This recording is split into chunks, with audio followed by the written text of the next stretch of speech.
तो भाई लोग मैं तुमको बताने वाला हूँ हमारी जिम्मी खाती क्या थी। अगर दूध रोटी और इसके ओट्स आते हैं ना वो खाती रखो। मैं तो खाता हूँ इसके ओट्स कैसे हैं। इस तरह का कुछ पैकेट है, एक मुट्ठी दे देते हैं हम इसको खुशी के हिसाब से।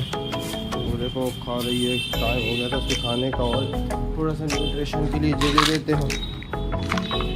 इसमें कैल्शियम विटामिन सब है।